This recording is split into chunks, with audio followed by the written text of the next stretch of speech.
నమస్కారం డాక్టర్ గారు, బాగున్నారా? రండి కూర్చోండి.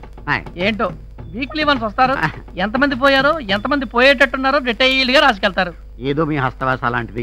మీరు చెయ్యి పట్టుకుంటే చాలు నాడి టక్కన ఆగిపోద్దని టౌన్ అంతా పెద్ద టాకు. ఏదో మీ అభిమానం. డాక్టర్ గారు, నాకు బతకాలని లేదు, చచ్చిపోతారు. Very good. అలాగా అయితే కూర్చోండి, మంచి విషయం రాసిస్తా. చెప్పండి, ఎప్పుడు పోతారు? మీ అడ్రస్ ఏంటి? ఎందుకండి? ఎందుకేంటండి, మీరు పోయిన 3వ రోజున చిన్నదినం, 11వ రోజున పెద్ద దినం, నెల గడిస్తే మాసికం, సంవత్సరం గడిస్తే సావత్రికం, 4 days whole family full meals. చెప్పండి అడ్రస్.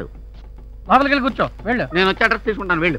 నెక్స్ట్. డాక్టర్ గారు అండి, రేతి నుంచి శైలజారం చంపేస్తుందండి.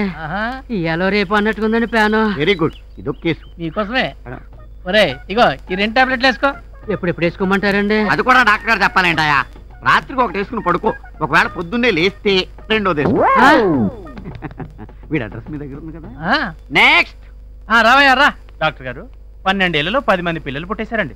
ఇక పుట్టకుండా ఉండాలంటే ఏడ్స్ చేయమంటారండి? ఇంకేడ్ చేయకు. ఏడు చేసినా పుడతా. ఏడ్స్ చేయను. వేస్ట్ క్యాండిడేట్, పరమ వేస్ట్. అవును కానీ డాక్టర్ గారు, నాకు డౌట్ అండి. ఏంటి? శ్మశానం పక్కనే హాస్పిటల్ కట్టారండి మీరు? అక్కడే పొరపడతారు. మన హాస్పిటల్ పెట్టాకే శ్మశానం వచ్చింది. అంటే గంటకొకడా? కాదు, ఈ మధ్య స్పీడ్ పెరిగింది. హాఫ్ అన్ అవర్ ఒకడో. అదిగో వీడెవడో పావు గంటకే పోయాడు. అయితే వాడి దగ్గర అడ్రస్ కలెక్ట్ చేసుకుంటా. ఎంత మంచి డాక్టర్ గారు మీరు. ఫుడ్ కొట్టాయి.